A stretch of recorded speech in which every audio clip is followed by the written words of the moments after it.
Diddy was tampering with a witness that he hired for the freak-offs. So the government just came out with their motion to the judge on why the judge should deny Diddy's bail, and honestly, it's looking like Diddy might just be spending Thanksgiving behind bars. The government is talking about everything, baby, and we are learning so much from this motion, and the government is explaining how Diddy has obstructed justice for allegedly many years. The first thing that the government brings up is Diddy allegedly obstructing justice back in the 1999 nightclub incident, y'all.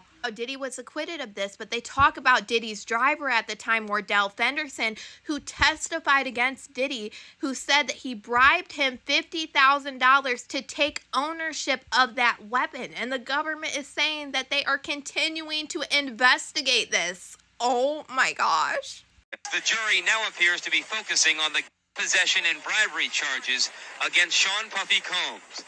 This afternoon, jurors sent the judge 2 notes, one of which asked for a transcript of a phone message Combs left Wardell Fenderson, once his driver, now the prosecution's star witness. During the trial, Fenderson testified that Combs was armed the night of the shooting at Club New York, and later pressured him to claim ownership of a pistol police found when they pulled over Combs' Lincoln Navigator as it fled the shooting. And I just want to make you feel like comfortable, you know what I'm saying? Make your family feel comfortable. What exactly Combs meant by that is in dispute, but the prosecution claims the rapper offered Fenderson $50,000 or a diamond ring to take the rap for the gun.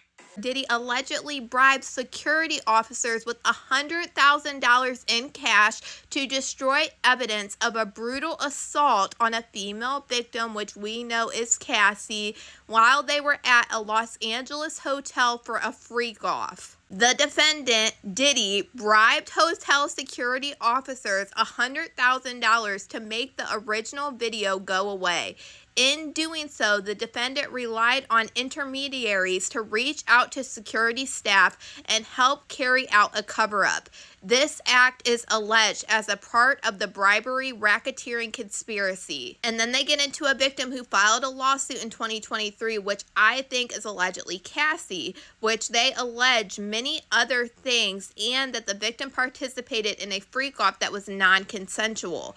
The defendant made multiple efforts to interfere with victims and witnesses by feeding those individuals false narratives regarding the defendant's criminal conduct. Former and current security staff repeatedly call a former employee, Employee 1, who had witnessed firsthand the defendant's abuse of the victim. These security staffs told Employee 1 in sum and substance that what she had observed was a normal relationship. Around the same time, the defendant recorded 2 phone calls with a different victim, Victim 2, in which the defendant attempted to feed Victim 2 a false narrative regarding Victim 2's involvement in freak-offs, namely that they were consensual. The defendant has deleted messages between himself and the key witness, including a grand jury witness and Victim 2 in this criminal case. One of those witnesses, Witness 1, is a male commercial worker who participated in freak-offs and received a grand jury subpoena during this investigation. I remembered hearing in the news that there was a worker that came forward against Diddy claiming that he was in that hotel room with Cassie and Diddy when she was trying to escape Diddy, and he allegedly even gave video evidence over to the feds. Now we have them confirming that he is victim number 1. Prior to the bail hearing before Judge Carter, the defendant said that he would not reach out to grand jury witnesses. It became clear that the defendant has done just that. Phone records and electronic evidence devices show the defendants contacted Witness 1 repeatedly leading up to and after his appearance in the grand jury. Then the defendant apparently deleted the messages from his phone. There were further communications and there were text messages through this entire period, including August 2024, that were deleted. In the lead up to his arrest, the defendant appeared to have deleted messages with Victim 2, including and related to the significance of payments that he was continuing to provide Victim 2.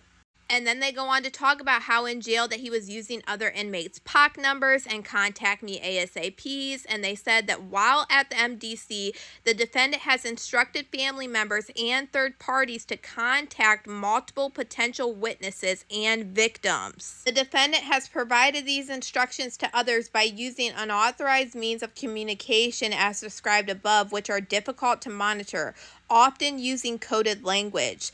Potential victims and witnesses that the defendant has instructed others to contact include former romantic partners and former employees, most of whom have experienced or witnessed the defendant's significant violence. At the November 22nd, 2024 hearing, the defense counsel argued that these contacts went through attorneys. However, that is simply not the case. For example, the defendant asked a family member to call victim 2.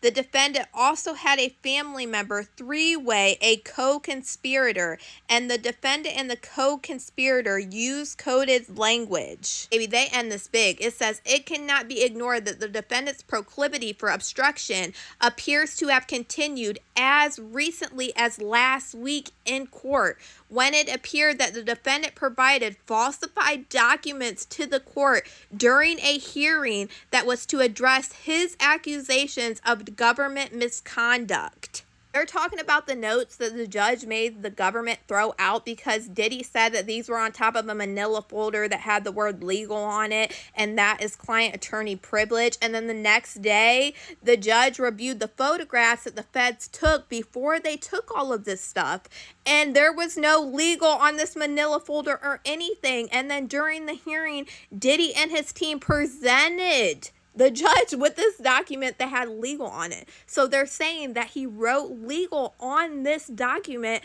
after the fact. I think the government came out swinging with this motion compared to Diddy and his lawyer's motion. Their motion was honestly quite simple, and it was kind of funny because they only said that Diddy has a right to contact witnesses. Even though he won't, he agreed that he won't, but also it's his right to do so as long as he's with counsel. In my opinion, I feel like the government hit a home run with their motion to the judge because, baby, they're laying it all out front and center, and it is very well documented, baby. I actually love this right now. So to me, it is seeming like Diddy might just be spending Thanksgiving in jail, and I am hoping that this judge will give us the answer that we all want to hear because it is my birthday. So Mr. Judge, make my birthday wish come true and just come tell me that, Diddy, you have been denied bail, because that is what I want to hear. But y'all let me know what you guys think about all this in the comments.